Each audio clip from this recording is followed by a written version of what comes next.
Tonight on 48 Hours. Mama, mama, can't you see? What this movie's doing to me? Stand by, quiet, Action. Lights, camera, war. I had no idea that the black soldiers made that much of a difference. They got soldiers! Heroes from the lost pages of history. I don't know why these stories aren't told. I know. We were here. We were doing these things. Looking good. Fighting again. We ought to be in Hollywood. For more than a movie. A lot of times the blacks don't have a chance to work. I don't know of anyone who ever turned down anyone because of their color. What are you doing? The stars. Ain't no rebs here, just some women. Okay. The spectacle. Order A. Order B.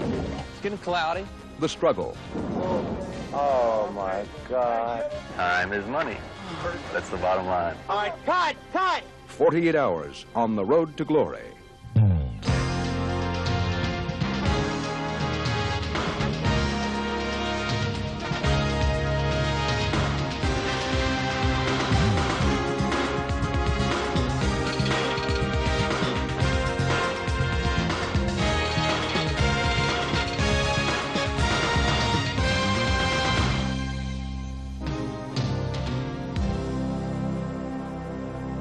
The Civil War is raging again here in the Deep South.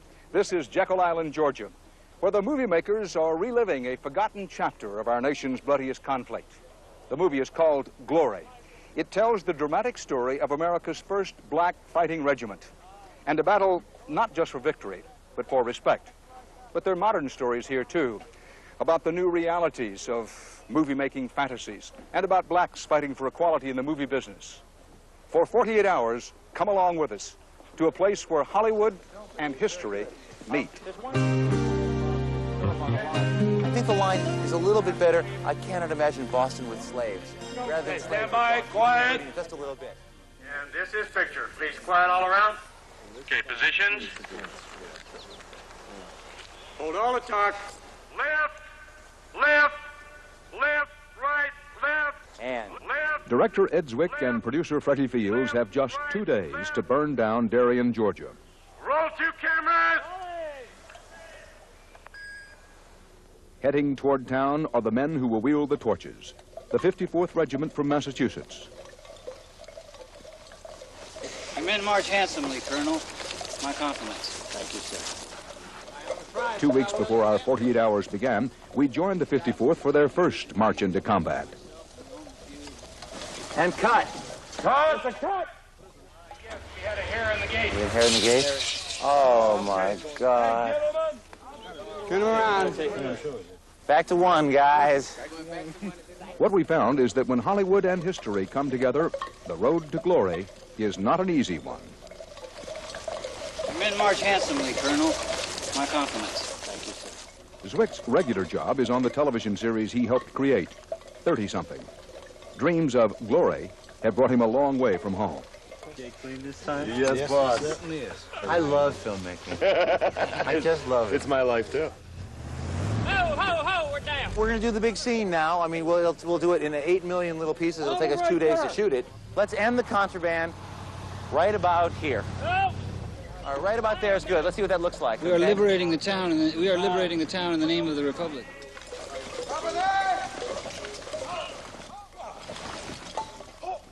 The march into Darien features most of the principal actors in Glory.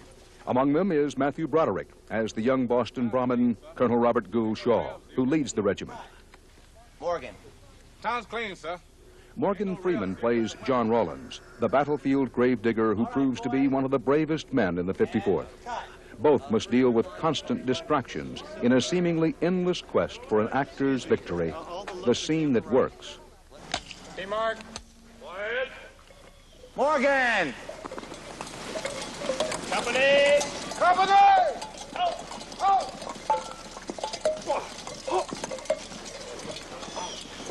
Town's clean, sir. Ain't no ribs here, just some women. Well, all right. You hear that, boys? Let's clear her out. The soldiers in the red pants are the contrabands. They're a band of untrained black recruits led by the cynical Colonel Montgomery, actor Cliff DeYoung, When they march in with the 54th and discover there are no rebel soldiers in Darien, they loot the town and attack civilians.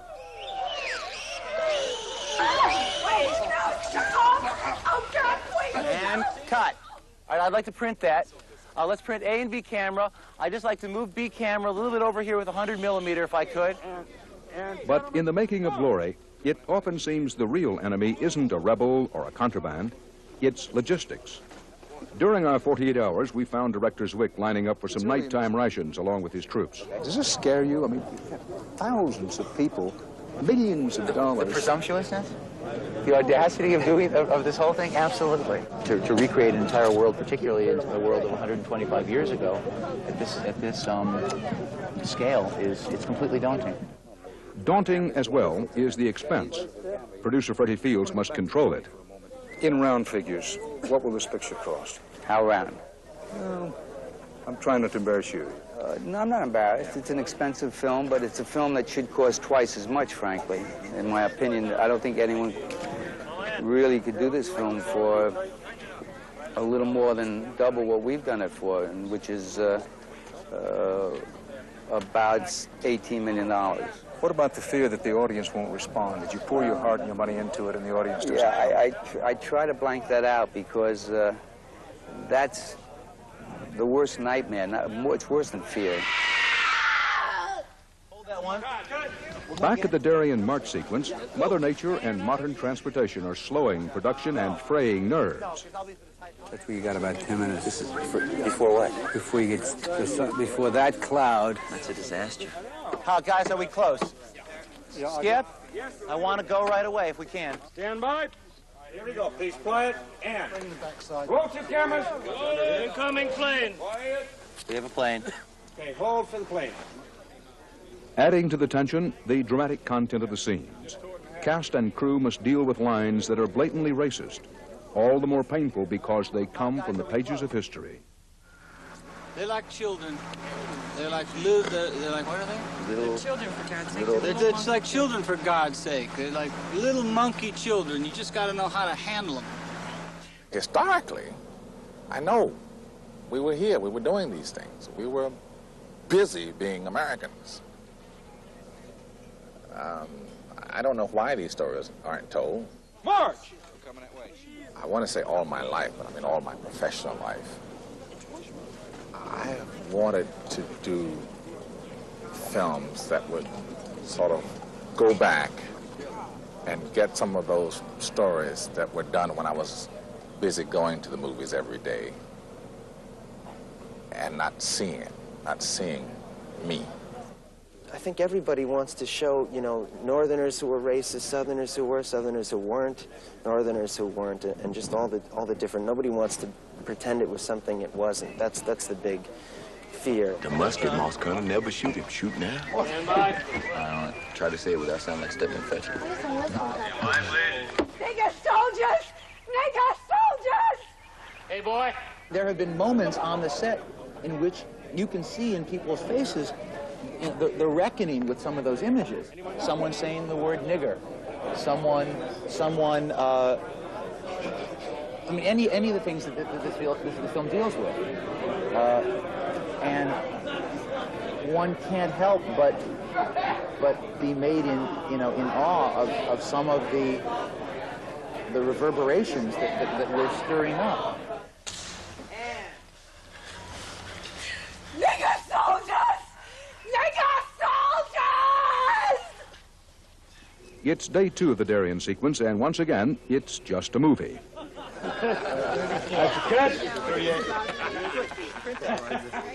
But though the mood is upbeat, everyone is aware that the town must burn by sunset. Action. Some of those hired just for this scene will leave after today, and the crew must move to another location.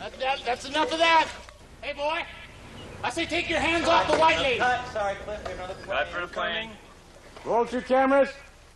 As the morning wears on, more delays. And action. Now. That's enough of that now. Do I hear an airplane? It's a train. Cut. All right, guys, quiet. Okay, rehearsal. Listen up, guys. We're working with torches. Be conscious of what you're doing. Safety first. Cut. Guys, I said it. I want you to go there. I want you to be closer. I want you to sit there until you wait till it lights, and then I want you to go. All right, we're fighting the sun. Go again. Are we ready, guys? This is a big shot, so let's everybody be careful. Ready, and.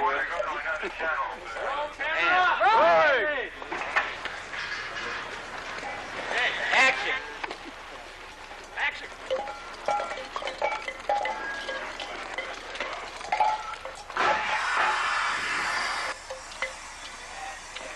There they go. Left, forward, march.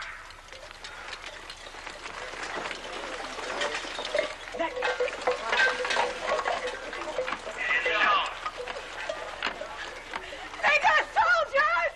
Nigger soldiers!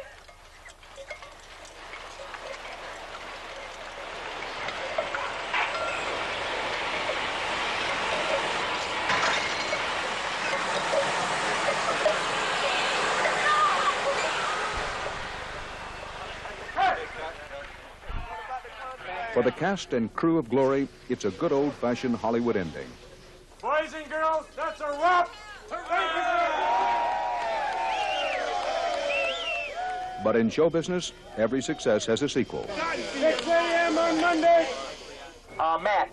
And 2 weeks later, the Glory crew is at it again, on Jekyll Island, getting ready for the battle scene that will make or break the 54th Regiment and the movie. Good, guys. Hunker down. That's exactly right.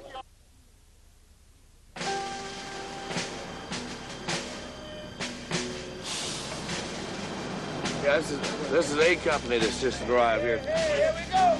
Good morning, Vietnam. Good morning, America. How are you?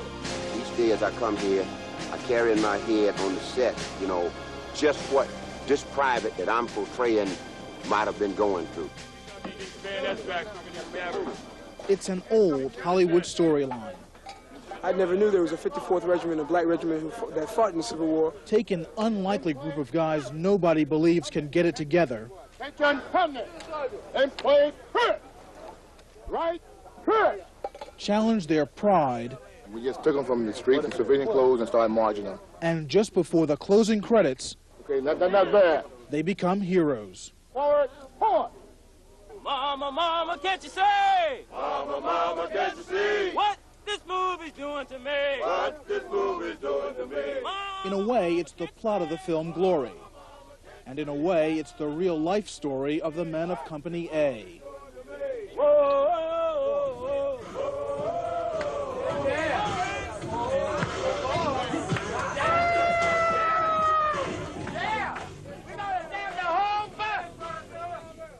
We first met them on their way to Jekyll Island. I was managing a hotel. I'm ex-military. I'm a welder by trade. Attend school and work at a local nightclub in Savannah, Georgia. Even 3 homeless men from the streets of Savannah. The producers gamble, can these extras with no film experience really make it as the front line of the movie's hero Black Regiment?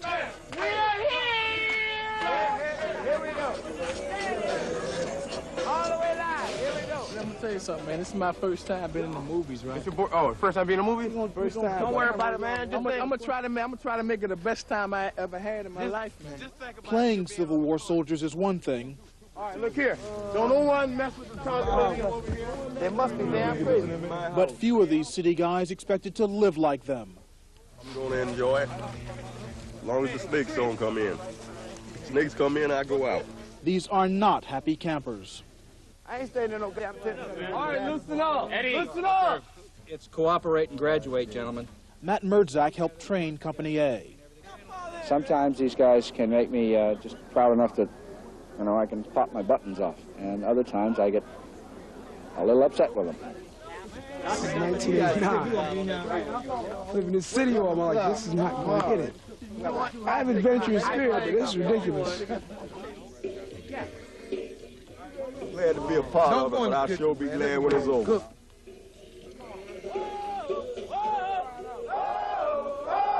Standing tall and looking good. We ought to be in Hollywood. new day looks better to Company A. Come up. The producers agree to move them to a motel, and they have a big scene to shoot. We're going to form up by 1:30 because we have to be on the beach with 2. Let me scrutinize our watches here. And it is? What time did you? Yes, same deal. Close. Okay. Same time, same station. That musket in one hand and that Bible in the other. That's number one. I myself, I'm 22 years old. I had no idea that the black soldiers made that much of a difference. But when I learned of Company A and the role they played, got me all motivated. Right. Sergeant, we're ready for A Company to be up there right now, and I'm going to bring in a whole other battalion. All right, this is Victor. Please clear, and... It's a unique experience for them. There's a tremendous sense of pride, and when they're dressed and we march and we do our things, they like the title of being Company A because it signifies something. And we're a group, and we're a proud group. Here!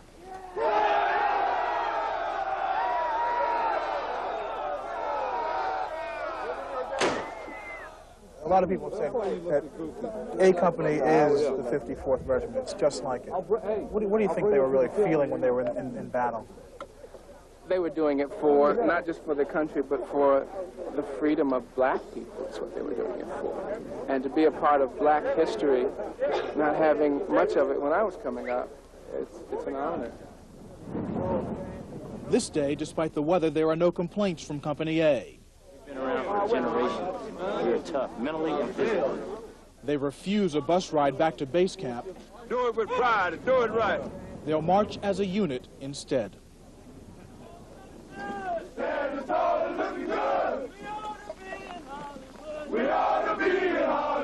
You're out here making $35 a day in the rain. Is this really worth it? Money-wise, no. For the experience and the fun of it, yes. Dave came to us and said, you guys actually look good. Here we go. I'm so much into it and cry about it.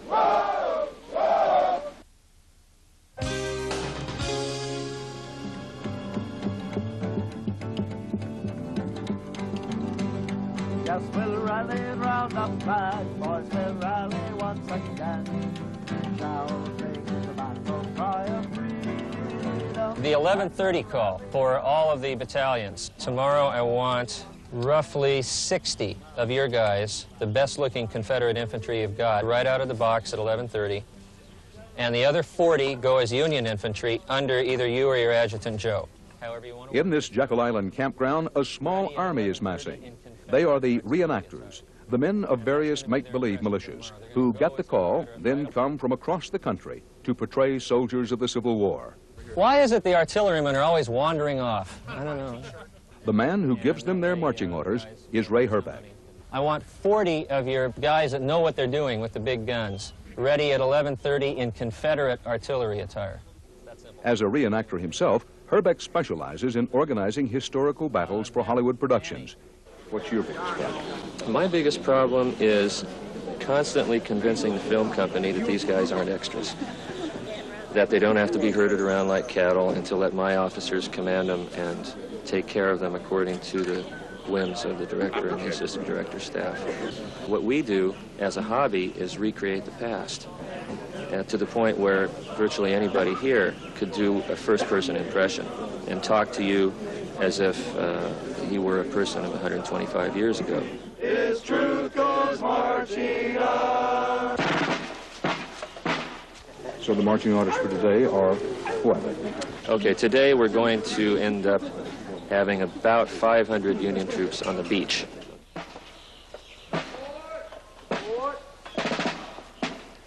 Take me back to the Civil War. Give me the time, the place, and set the scene for this battle. Okay.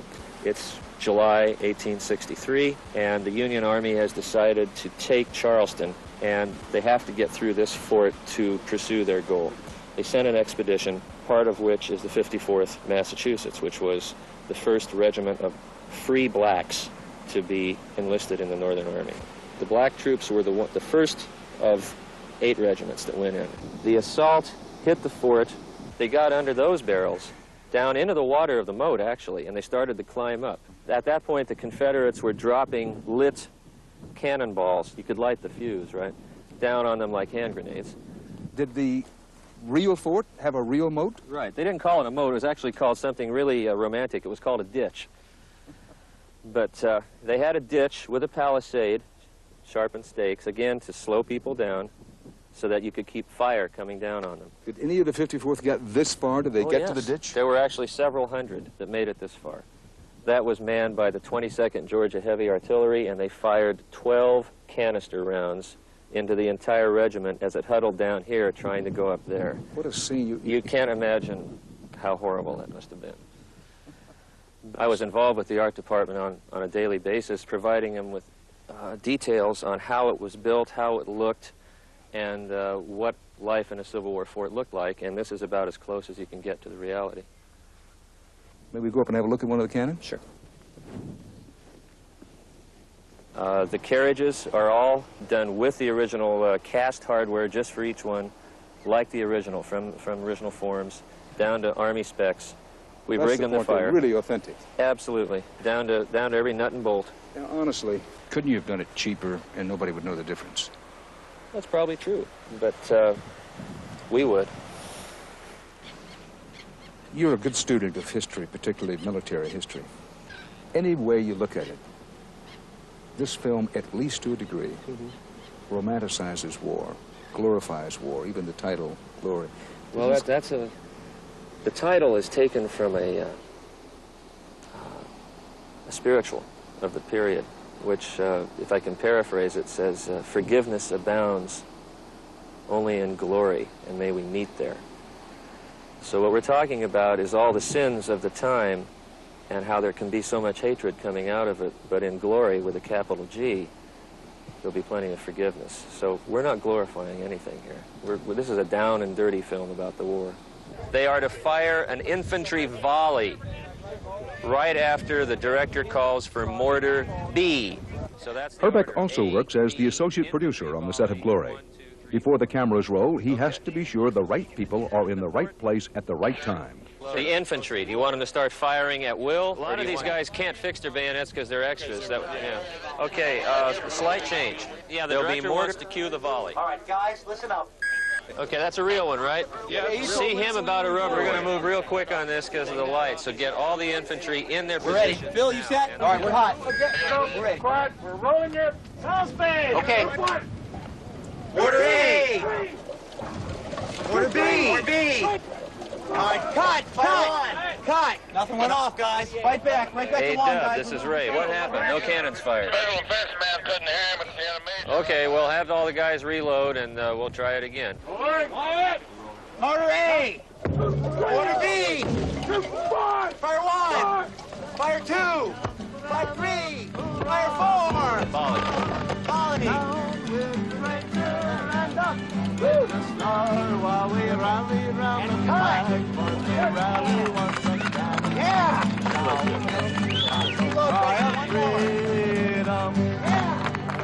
Karen, this is the stunt bunch. Yeah! Meet Bob Miner. All right, this is it, guys. Stunt coordinator. All right, look like the Army here. Check this out. Miner's army is made up of Hollywood stuntmen who will stand in for the 54th Regiment. This is where we're gonna hang out, okay? Black stuntmen, an exclusive group in a mostly white profession. It's a little warm right now, but believe me, tonight we start shooting nights. To me, stuntmen are stuntmen, but because of the fact that the story consists of a lot of blacks, and blacks don't have an opportunity to work as regular as the white stuntmen in the motion picture industry, it makes me feel good to be able to do something for my brothers. A lot of times you don't really get a chance to showcase your talent. Sometimes if you get a script, if it doesn't specifically say black, a lot of times the blacks don't have a chance to work. After 20 years in the business, as you can see, you saw the wadding come out of that. Including 6 years as stunt coordinator on the TV show Magnum P.I. Okay, this is what I was talking about. This is retractables, okay? Bob Miner is getting the break of his career. You know what I mean? And as I'm pulling out, you can see There you go. His job for the next 48 hours? If we can use the running wrench, it'll be the first time anybody's ever had a chance to use it in a war movie. To set up the key stunts for the biggest battle scene in the movie. I'd just rather test this stuff and kind of get an idea what it's like, so when I show the director, he'll have an idea what it's like, and that way we don't get out there sort of experimenting with some of the stuff prior to shooting. You know, hopefully the sand will give us enough of a footing. You know, we'll have to put a loop at the end on that one, but we'll wait till we get the vest on someone. On our first victim. Yeah, first victim. You. Well, which is you.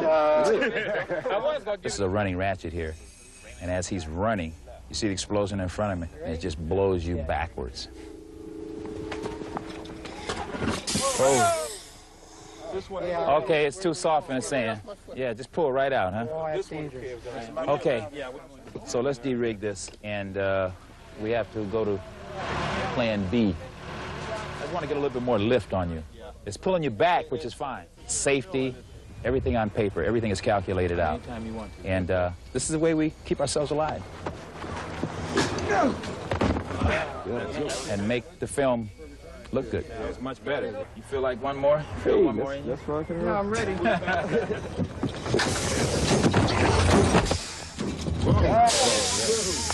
That one sailed in good.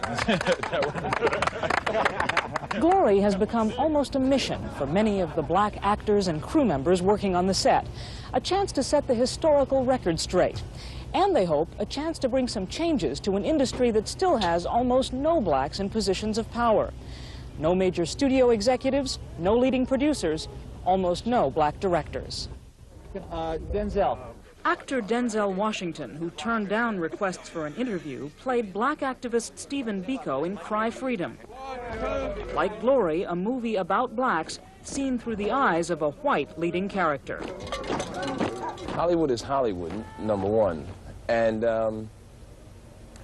Hollywood is also afraid that a black story is not marketable. Michael Guess has a bit part in Glory. I think Hollywood is just our society. They're slowly accepting what is a fact, that we're here, that we're an integral part of history, that without us here or being a part of this history, a lot of what we are now as America, a lot of our freedom that we have now as America would not be so. How are we doing? What do you think? Do you need another inch back there? After 2 hours of rehearsal, Bob Miner has made a few changes in the stunt. Anytime you want to. Oh. All right. That was great. All right. That was a good one. That worked good. How'd it feel? That feel good? All right. Feel like you hit my can? Would you have gotten this job had it not been about a black regiment? If this picture would have been totally white, I doubt very seriously if my name would have been dropped in the hat. I hate to say it, but a lot of times because you're black and you don't get a chance to, you don't even get a chance to get across that doorway to even present yourself. Really wants to do Producer Freddie Fields doesn't see it that way. I don't know of anyone who ever turned down anyone because of their color. I mean, maybe because of their religion, not because of their color, if they were good at their craft. Is there any residual bitterness that it took a white man to get this story produced? I don't think it's a bitterness. I think it's just that myself, I say, why couldn't we have done it? Why can't we do more of it on our own? My son is only 7 years old, but he's just as wild and fiery as that, you know. And he says he'd like to be a stuntman, but I'm not projecting for him to be a stuntman. I mean, I'd like for my son to be the president of one of the big major studios. See, that's where I'm at. Very serious business now, guys. We've got some stuntmen who are putting themselves at risk. We got 2 guys that are taking hits over there, and as you come up, we got 3 other guys that's coming up. 2 hours to go before the cameras roll, and the stunt has been changed again. That's the shot, okay. You've done a lot of these. Are they nervous right now, waiting to go? It's not a matter of being nervous, you know, because you're pretty gun-ho. You know, I think that if you're too relaxed, that's a sign of not being careful. I think you should always be aware and always be, you know, you get those butterflies in your stomach. So we go boom. And then you guys boom. Right, then he comes between us. These aren't the best conditions at all. But, you know, What the hell, we're stuntmen. We're supposed to be able to do everything.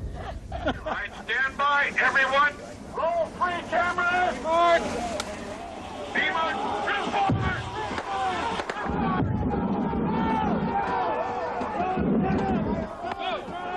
You always want everything to go right. You know, you sit behind the camera and you look at the takes, and your satisfaction comes from success. Well, Bob, your stunt's over. What did you think? Well, I liked it. We was a little worried about the wind conditions as far as the sand was concerned, but everything worked well. We're on to the next one now. Okay. You want to try a stunt? You want to put you on the air ramp? Not on your life. To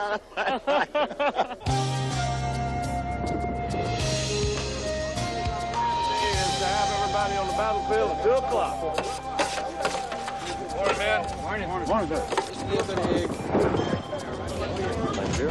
How is it out there today, do you know? I just went down to the beach. It's pretty rough.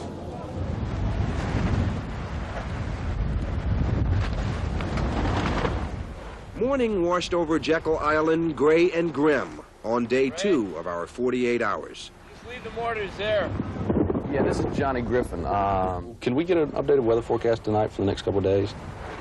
Today was a day we did not plan for rain. Johnny Griffin, location manager for Glory.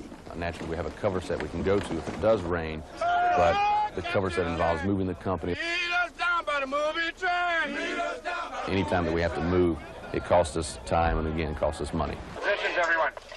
We'll wait and see what it's going to do.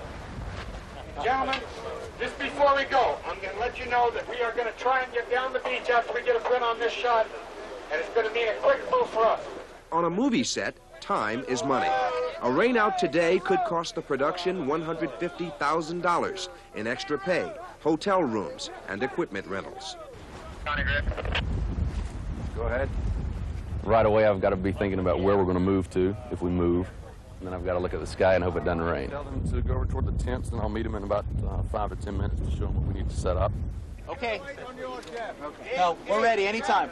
All right, this is picture. Please clear, and... While the Civil War is being reenacted on the beach, the real battle is being waged here at the base camp. It's the battle to control costs. Everything on a movie set has a price tag. For example, this specially rigged truck called the Shotmaker rents for $550 a day, whether it's used or not. Then there's the guy who works it. I'm on standby all the time, about 14 hours a day whenever they're shooting. The cavalry. It says $100 a day for man and a horse. This is a Confederate 6-pounder. It's $125 a day, and then they pick up all the expenses. Ambulance drivers. Well, from what I understand, we're making better than some of the extras are. What did we talk about in social studies? The Vietnam War, migration of the boat people. The tutor. Exporting goods. We have to have a tutor that remains on the set, and they have to have 3 hours of instruction a day. We are going to feed about an average of 1,000 people a day. Chicken cordon bleu. A chef to the stars. I can tell you, Burt Reynolds loves steaks, big steaks. Bette Midler is on a diet.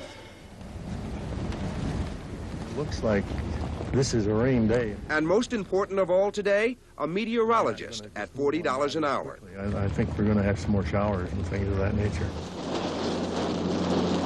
By noon, things of that nature are creeping closer. All right, here we go, please. Quiet. Roll 2 cameras. No speed. It's getting cloudy, but I think we'll be okay. Johnny's a good location manager.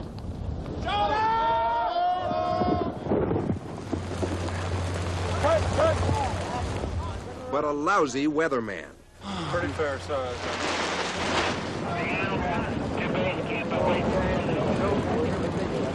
At this point, they haven't called the shoot. You're going to try to wait it out, or?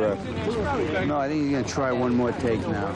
Producer Freddie Fields. When we say time is money, it's his money we're talking about. Millions of his own dollars. This rain's supposed to last for an hour. I'd like to try and get everybody that I can buzzed up. Time is money. I mean, literally, it comes down to that. I know, you keep saying that. You're depressing me. I'm depressing you? That's the 5th time you said that. Time is money. But you've got a lot of people here, over 1,500 or so. I mean, you got to get them into some shelter and... We'll probably take them right into the commissary tents. Because it's the only cover we have near here. Johnny, it's happening. It came, it finally did. But we'll work around it the best we can, and everybody keep their spirits up, and we'll keep going. Our plan is to serve an early meal, try to get people warm, and then go back out and see if it blows over.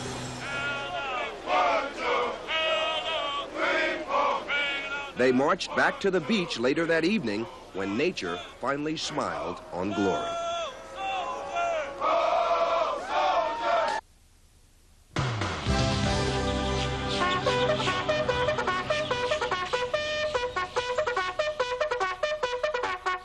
Reveille. Let's go, let's go. Let's line up. Today, get your hat on, mister, and let's get in line. The beginning of another long day in the war between the states. 1, 2, 1, 2. Company. Halt. There's nothing else that I have ever done or would want to do that compares to the feeling that I get from this. Attention to roll call. Ben. Here. Bland. Yeah. Bradley. Here. Bradley. File. Count 2. 1, 2. 1, 2. 1, 2. 1, 2. 1. We kind of consider ourselves as living monuments, if you will. They are weekend warriors. Fighting battles more than 100 years old.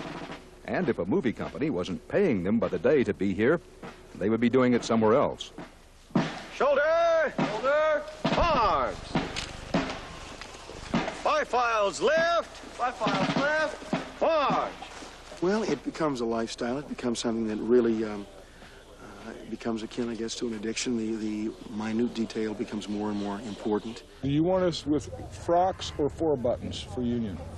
4 buttons. If you put on a piece of equipment, let's say you have a button that's not authentic, somebody's going to catch that. Exactly. In fact, a lot of these fellas, I'm not going to demonstrate it, but they've got period underwear. I mean, right down to the last detail.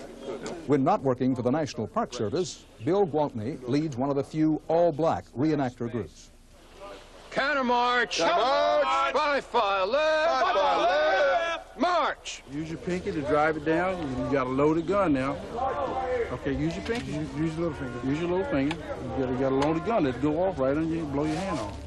For a long time, nobody talked about the 54th, and not very many people knew about it. American history is often very selective.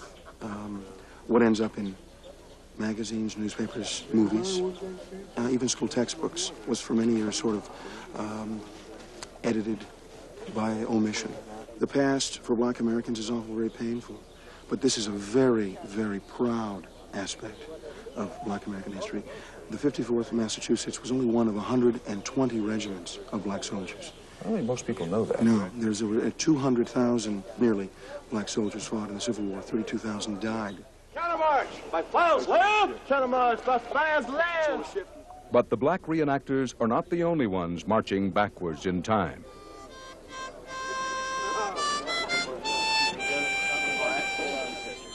Take Ben Gormley. We, as reenactors, are the guardians of a past that has been denied to us by time and fate. In my jacket of gray, I strive to portray the private Confederate soldier. And though I taste not of death, nor the cannon's fierce breath, I shall not let his memory molder. When I'm finally called in to account for my sin, and to receive, I'm afraid, my sad sentence, if one prayer I could yell before I'm cast into hell, 'twould be God save the old Southland forever. Well, is it fair to say that you're consumed by this? Yes, sir, I think that's a pretty fair estimation. Would obsessed be too strong? No, obsessed probably wouldn't be too strong either. If you get too determined as a Confederate or too determined as a Yank and you're refighting the war personally, well, that's not what we're out here for. If it gets too personal, you need to get out of it. I had a artilleryman swing an artillery saber at me, and yeah, we charged their guns, and he was standing up on the fortifications there, and we charged up on him, and he wouldn't fall down. All he did was just draw a saber and swing at me, and he had blood in his eyes. He wasn't going to give up, and this was a steel blade. It wasn't wood. We're great for the battlefield, though, because we make good bloated carcasses. You know? We're already pre-bloated, Hey, so we get along great. You blow real good, Vern. I can give you a piece of cheese. All the meat's gone. That's all right. That's fine. Okay. Thank you very much. You're very welcome. Hope you enjoy it. I cook for my regular brigade, which is the Palmetto Brigade out of Charleston, South Carolina, and I'll cooking is one of the biggest morale boosters in the world. You take a group, this reenactment group, and they're great guys. They're smart. They know their history, but they kind of go their own separate ways. You put a kitchen in the middle of it, and everybody starts gathering around the fire and talking about old times while they're waiting for supper or breakfast. It makes all the difference in the world. As soon as I come on the set here, they were bitching about the money. They was bitching about the food. They were bitching about the white troops eating before them. Right. I was just freaking out. Got on the set, they was bitching, bitching, bitching. But as soon as you say action, they turn into soldiers.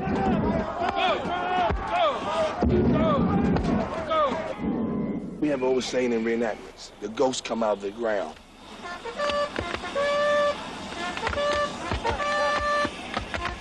It's adrenaline high. I mean, you're just floating. You're running, guns, bombs, everything. You don't even notice it. And things are exploding at you, you're trying to die. You feel like you're there. It's really something else. It's what we call a bubble. You get into a time bubble. Yeah. It bursts after a while, but for a few seconds you're in it. Well done, man. 3 cheers for the 54th Massachusetts. Hip, hip, huzzah! Hip, hip, huzzah! Hip, hip, huzzah! And a tiger!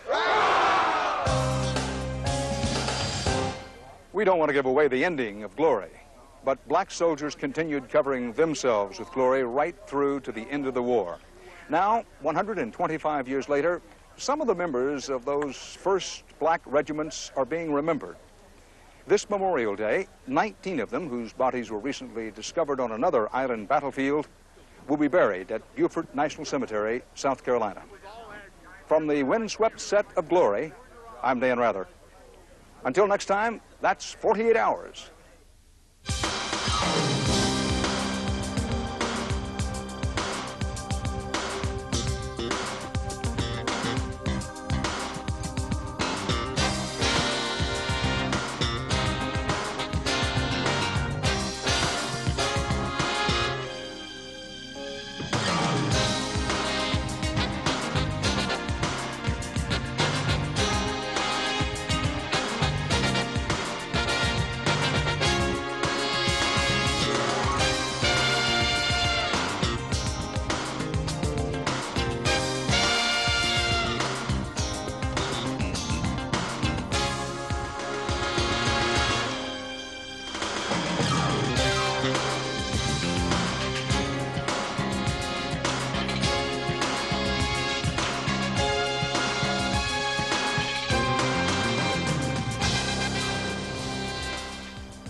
Thanks for watching. If you'd like to help us produce more compelling historical content like this, please like, comment below, and share this video with fellow history buffs. And of course, be sure to subscribe to help keep history happening.